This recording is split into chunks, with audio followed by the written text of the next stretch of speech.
who do you think is ultimately to blame for the serial killers?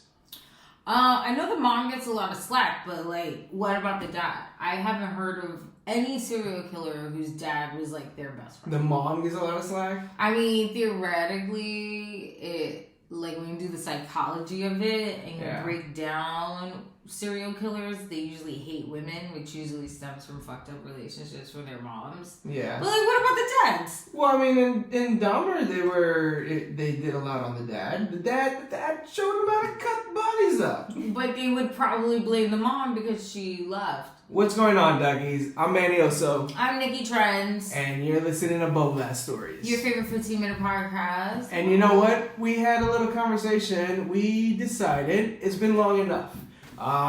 We weren't going to go over this touchy topic. And then we decided, what the heck? It's spooky season. Let's go ahead and go over Dahmer. The Netflix series has been very polarizing. When it first came out, a lot of people were very against watching it. And a lot of people were very like, yo, you need to see this show. Starring Evan Peters. Yes. By Ryan Murphy. If you've seen anything by Ryan Murphy, American Horror Story, all that stuff, then you know exactly what to expect from the guy like that, right? But when the show came out, I gotta be honest, I didn't even see a promotion for it. I don't remember it being like, like a trailer dropping last year or nothing. Oh, maybe you're right. I really did not expect this show to come out. Okay. And when it did come out, I was like, what? Like, I remember hearing about all these murderer like conversation tapes that like the Ted Bundy one that came out. Mm-hmm. But I didn't know that a show was coming out, right? And even if a show was coming out, I wouldn't have really batted an eye about it because how many shows about Jeffrey Dahmer have there been already? There's hundreds. Sure. I know there's a bunch of movies. There's a bunch of documentaries, a bunch of shows about like everything that he did. Not a lot, and here's where we'll get into it later. Not a lot about the victims and stuff. But so this show comes out and automatically becomes polarizing with people, right? And we gave it a couple days. Yes. We gave it like maybe like a week or so before we decided, okay, let's sit down and watch it, right? Mm-hmm. And I gotta tell you, if you decided not to watch it, I totally respect and understand your reason for it. I'm not censored there. I totally understand and respect your reason for it. If you decided to watch it and you liked it, I totally understand why you did it too. Because it was something to see, to be honest. Here's a go. What was your first reaction, first and foremost, on the show? Well, I definitely think it was like 10 episodes. Yeah, I think it was like 10. I really think 8 was enough. Like, I didn't care about it was what many, was right? happening in jail. I think it was fucked up. His father was fucked up. Yeah. His father was fucked up. His father was to blame. Like, his mom might have left him, but his dad was, like, fucked up. Because homeboy told him, yo, I don't feel normal. And he didn't really do such a great job to see if that was true. Because he just chalked it up to, like, oh, he's gay. And he didn't want to have the conversation.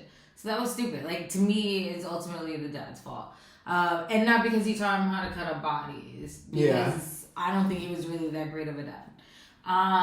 But like to see how it became so sensationalized, how like people were sending the victim things to sign as memorabilia. Oh yeah, like, that was crazy. The fact that people were sending him money is disgusting because they still do that. They were also the show alludes that they were sending it to the victims. And the guy said, "Oh, here's the postage to send it back," like so nonchalantly. By the way, these parents just found out that their loved ones were murdered. Yeah, at that time, definitely.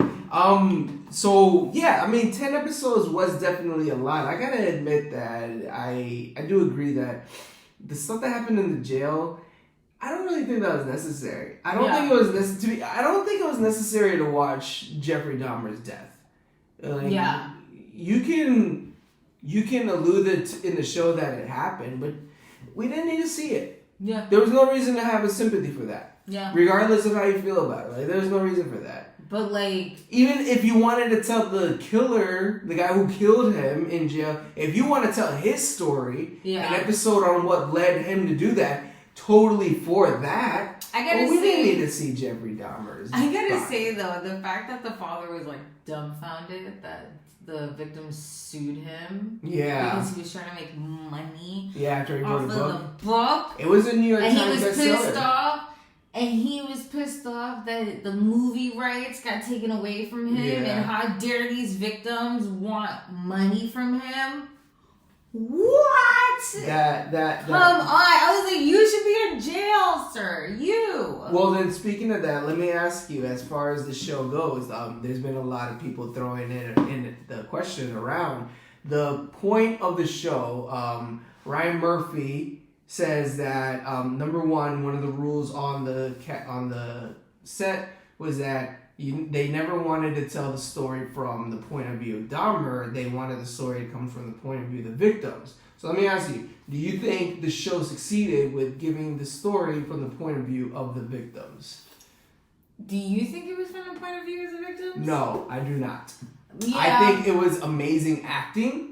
Nothing to take away from Evan Peters, because this guy, like, he can put you in a situation. Like, him and Niecy Nash were definitely the reason amazing. why I watched that show. And the people who played the victims, like, they did amazing acting. But I don't think it was from this was not. This was definitely a Jeffrey Dahmer story. So, like, who do you think it was from the perspective of? I think it had its perspectives. I think him giving that description and that and trying to give us that frame isn't appropriate. It's a great show, but that's not the frame that comes out to it. Yeah. You know? But I do think it's more about the relationship between cops and lower income areas. Well, that was going to be my next question. Yeah. And how they treat the crimes that are being called in over there. Well, that's my next question. Is it more about Jeffrey Dahmer? Is it about the victims, or is it about the failing of the system? Failing of the system. Yeah, I definitely see that. Failing of the system. Yeah. The judge let him have, work release. Work release. Yeah, he was put in jail because he reminded him of his nephew or something like that. I gotta tell you, so obviously, for the sake of the writing and the story to go along, Murphy takes a lot of artistic liberty, you know, and he puts stories in there that he even said, like, himself in an interview, that this is things that like, they gotta fill in the story gaps, you know, so that it flows along. And so when they put in that the judge said that, I don't know if the judge actually said that, but the thing that's so believable is that we've seen and heard judges actually say these things. Yeah. Brock Turner. Perfect example. Yeah, exactly. So a lot of the things that, like, they may have been, you can tell the things that, like, there's no way you would have known that. There's no way we would have known that that he was dancing, that he dances like that, you know? There's no way we would have actually known how he killed that first victim, because it was so long before, he could have, doesn't really know the story 100% himself, you know? And he's a pathological liar. Yeah. So, like, a lot of the things this is like, he was saying, this is what I think is the reasoning behind what he did. It's a great story, but it does not tell the side of the victims. Definitely not at all. Yeah.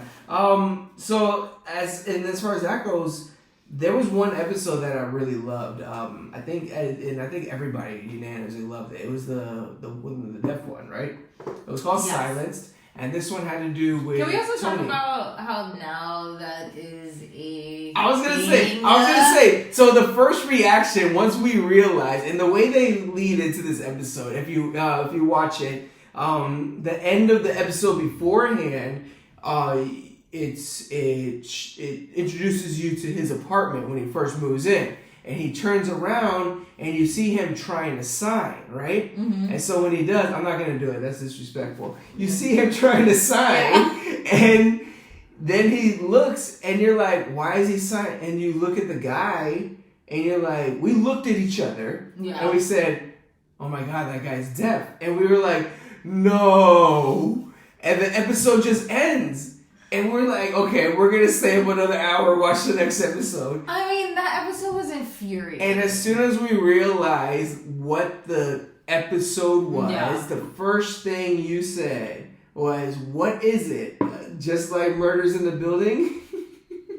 I think that's popular. I mean, like, no, kudos, though. Kudos. But, like, also... It's an inclusive thing, right? Yeah. But, like, kudos. I But mean, anyway, I mean, that it's an easy episode... Emmy nomination? Stop it. That, it was sad because that guy was, like, giving him a chance.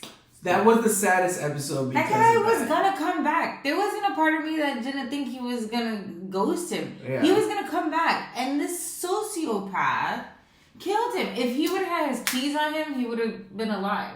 Yeah.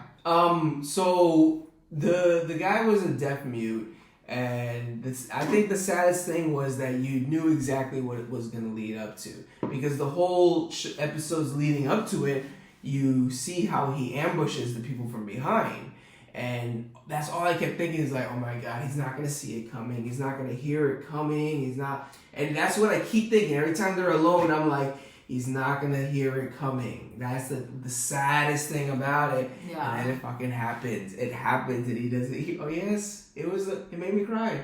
Yeah. It was terrible. He was like a couple dates shy of having a boyfriend. Yeah. So and the crazy thing is, too, you're just like, yo, you're going to jail. You're gonna go to jail forever, bro. So if you rewind and watch episodes after that, you realize that the first episode is actually taking place as soon as that one ends. Yes. So at the beginning of the series, it starts with him in his apartment, and the body of Tony is right there. That was so sad. Yeah, it is sad. It's terrible. And so the worst thing is to, like, if you hear the actual stories behind these victims, Netflix released the Conversations with the Killer episode of Dahmer. And so on it, they do talk to some of the victims' families and friends. And one of the guys on there talks about Tony. Mm-hmm. And he talks about how they did actually have a long-going relationship. And people, and nobody batted an eye to it because he was hiding it so well. Wow. And then when he went missing, everybody was like, yo, what happened to Tony? And he was like, I don't know. I don't know where he went. And then when they talked to him on the tapes, the cops asked him, like, talk to us about Tony. He was like, all he says is, oh, the deaf mute guy? Yeah. I don't know. I just didn't want him to leave. Oh my God. He just glosses over it. And so this is where it comes to the part that we really, really wanted to talk about what happened with this show, is all the controversy that happened with the victims and victim families. Yeah. So when the show came out, a lot of people were like, #cancel it, because the families of the victims and the friends of the victims, and they were not consulted or compensated in any way for the show. Ryan Murphy probably made hundreds of millions of dollars and everything, and these guys still haven't been able to get over it time and time again, mainly because, like, there's always something coming out on the guy. You know? I wouldn't say get over it. That's insensitive. I would say that it's more about not get over it. Yeah, heal on constantly. It's like every time that they're trying to heal, it's like constantly being ripped open by a new perspective of the serial killer, or a new documentary, or a new something that brings these serial killers to light, and you're kind of like, please stop doing that. You're not telling a different story. You aren't giving us anything new. You're just giving more attention. I mean, like, how many Ted Bundy movies can you tell? Yeah. Or like, how many documentaries could you do about the same guy? I mean, you hardly ever really hear or see any stories or movies that are about the victim and Or I mean, it would be pretty. They would probably make a pretty interesting, even a horror movie if they told a victim's day leading up to meeting a serial killer and then just end right there. No, that sounds pretty boring. That sounds boring? Okay. That sounds pretty boring. Don't watch that movie. You're just your life is just regular. There's nothing. Anyways, the point though is that, they didn't consult any of them. Yeah. And one thing that made me wonder that though is when I did find out about how some of these stories that they portrayed in the series, how like they're alluded to and how like close to the truth they kind of really are, it made me think like, well, if you didn't get these stories from Dahmer's actual conversations, then you really did pull this from people who knew the people. Yeah. Which makes me think even worse. Like, could you imagine if you knew somebody who was in a sensational serial killing and someone took your personal high school story and posted it in a movie? And you're like, I didn't think when I made that interview, I didn't think my story was going to turn into a part in the movie. Yeah, but that makes it public, so you can't really... Not that, but I'm saying like the feeling of like, wow, I didn't think you were going to put it out in a movie. Yeah, but there's also people... That's what the feeling I'm sure these people are having. Right, but there's definitely also people who thrive off of that, who love... I mean, obviously not the neighbor in this show, but like, there are people who like, I don't know if it's like an emotional thing for people to feel sorry for them and they're getting more attention. So sometimes their little itty bitty part they make like way bigger. So like woe is me. Yeah, so it's really like sometimes a 50-50 kind of thing. I mean, I get what you're saying, but like you wouldn't do an interview. You wouldn't do an interview, yeah. If that really meant that much to you, you wouldn't do an interview. That's something you would say at the funeral or like at a family gathering or something like that. Yeah. So like, no, I don't think that. But I think that the fact that these victims weren't compensated, the fact that they used real names and things like that, and I'm sure it was artistic views, I guess. Yeah. But you still use their names. You could have made up victims. Like, I know you could have made up victims. You could have made up you are already taking artistic, creative control or whatever. You could have definitely just made up the victims and gotten around that. But to use their stories and not fucking pay them, that's nuts. Do you think it would have made the story the same had they just used different names and everything and just used the name Dahmer? I think if as long as the main character stood the same, it wouldn't matter about anybody else. Because like you said that the neighbor was actually like across the street, or well, I mean, not everything. Definitely, when we were talking artistic liberty, they definitely changed a few things. Artistic liberty. Artistic, That's what I was trying to say. Yeah, I like that word, buzzword of the day. When they wrote the story, there were a few things that they did have to change just to move the story along. One of the things was about Linda. She didn't actually live across the hall from him. She lived like across the street, and she had a full view of his apartment. Mm-hmm. So she did see him going back into his apartment with different people all the time. Her niece and daughter-in-law, I believe, were the ones who actually lived across in the hallway, and they were the ones who called the cops when the first kid that the cops brought back to them. Oh my god, that story was sad. That episode was sad too. Yeah. So when that happened, she did call the police. That was actually her phone call that they released and that they let us listen to at the end of the episode. That was really bad to listen to. Oh my god, that family just went through so much. So to move the story along, though, they went ahead and put her as the hallway neighbor and made it so that she was the one. They allude that basically in the story that she's the only one who was like really hearing it. But the truth is, all the neighbors in his floor around him were complaining about the smell, were complaining about the noises, about the weird noises and were also witnessing people walking into the building and not walking out. I have an idea. Yeah? What if the movie was from the perspective of the neighbors? That would make a good movie. A weird neighbor and stuff. A weird neighbor and stuff. Yeah. But so like the thing is, the truth they changed it all to one neighbor for the sake of the story. Right. But like let's make it real.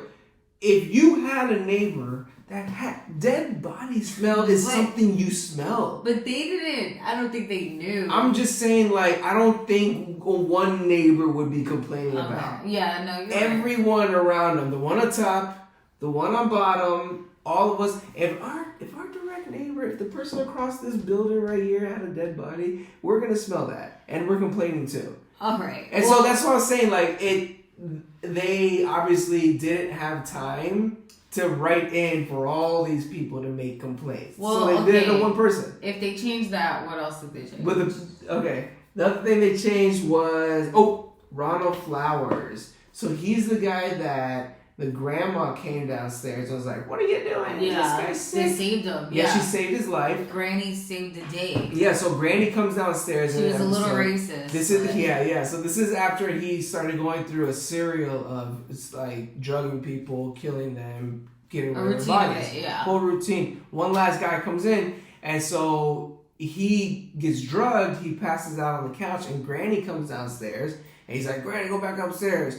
And she's like, "No, fuck that. Who is this? Yeah. Who is this black man in my couch?" Yeah, literally says it like that. That's kind of what it sounds like. But she didn't want some guy just dying on. She knew something was up. Yeah. And so she tells him, "I'm gonna stay up and make sure that he stays okay." And so she makes Dahmer put him on a bus and like he goes away, right? Wakes up in a field somewhere. Later, he wakes up in a field, wakes up in a hospital, and he goes to the cops and he makes a complaint about that. So what did it? Is he a real character? So here's the thing: there's actually no recollection of anyone of how he actually survived. The grandma doesn't remember that situation at all. Well, okay, that makes He sense. passed out, so he doesn't know. He woke up in the hospital. That did happen. He did make an actual report of it, his bracelet and his money's being gone. Yeah. But he doesn't know what happened. The grandma doesn't know what happened. And Dahmer doesn't remember the situation at all. And the weird thing about it is that he is admitting to everyone that he feels bad about it, like essentially. So he's admitted to everyone that he's killed and done everything. And even the people that's gotten away, he's admitted to this stuff. There's no recollection of how this guy actually survived being killed. It's traumatizing. No one knows how he actually lived. An angel, guardian angel, came upon him. So the story Murphy puts on is that grandma did it. That's crazy. One last thing that I thought was also nuts. So the story of Dean Vaughn. He was the neighbor that he killed. So Niecy Nash. So one of the best episodes of the series was with Niecy Nash's whole perspective of the neighbors and with the murderer next door, right? Mm-hmm. And so on one of the episodes, she sees him, Dahmer, befriend a new neighbor. Mm-hmm. Right? That she just met. This guy's name is Dean Vaughn, right? And he moves in and Dahmer befriends him and kills him within a week, basically. Yeah, and she asks him, where he at? Where is he, Jeffrey? Yeah, and so like he gets away with it basically. Even the superintendent's like, well, maybe the guy's out of town, you know? Wait, so is he real? Like, what happened? So here's the thing about Dean Vaughn. There was no actual connection between him and Jeffrey Dahmer. And Dahmer also doesn't remember anything about him. Is he dead? He was found dead, slashed in his throat in his apartment. He was found there. But the thing was, it wasn't Dahmer's M.O. He was keeping the bodies there. This guy's body was left there. He was strangled and then slashed, and he was robbed. So he was killed in Dahmer's building, but there's no actual connection. And Dahmer never said, yeah, that's one of my victims. And it doesn't, and the end of the guy's story also doesn't make sense. It doesn't connect because he would have kept the body. Yeah, no, that is true. He always makes them go to their house. Yeah, and so like chilling. Yeah, chilling. That's terrible. But they connected that, and so I thought to myself, like, wait a second. Well, why didn't you just make a story about the Spanish guy that he killed? Why did you have to add one that we don't really know if he killed him? I think they wanted to keep it central to that building. Yeah? Yeah. But you know what I mean, right? Yeah, but I think they wanted to keep it central to what was happening. There's like this post, whenever you look at this, any kind of documentary about him, and they always like show all the victims, like I think it was like 12 or something, whatever, the definitive ones. Yeah. So this guy isn't in that picture of all the victims because he's not directly connected to it. Because we don't really know that, not to disrespect the guy's death, but yeah, we don't really know if he was one of his victims, and there were all these other people that we definitively do know. So I don't know. I just think like Murphy could have talked about somebody else. That's all I'm saying. Murphy could have also just paid those people. Yeah, he could have also paid those people. Permission. Anyway, what did you guys think about this show? We want to hear from you. Me too. Again, I think Evan Peters and Niecy Nash did such a good job on that show, and like I said, if you didn't watch it, I didn't walk away feeling bad for Jeffrey Dahmer. I didn't walk away thinking, man, that was such a good, that guy really had a hard time. No, and the father's to blame. That guy killed a ton of people. No one should be glamorizing him, and you shouldn't be dressing up as him for Halloween in 2022. I personally understand and respect any reason you why you don't want to watch it. Absolutely. I will say though, you are definitely missing a gem when it comes to Niecy Nash's acting. But whatever, you'll see other stuff. You're definitely missing a gem when it comes to Evan Peters. I gotta tell you, I can tell why people have crushes on this guy. I do. But again, whatever. He's got that V thing going on. You'll see him in other stuff. Anyway, guys, if you want to see some of our stuff, you can follow us at Bubble Bath Stories or Facebook, Instagram, YouTube, TikTok. You can find me at Got No Time for This. And you can find me at Nicky Trendz on IG. And if you're looking to join the conversation in style, you can go to our website for official merch, bubblebathstories.com.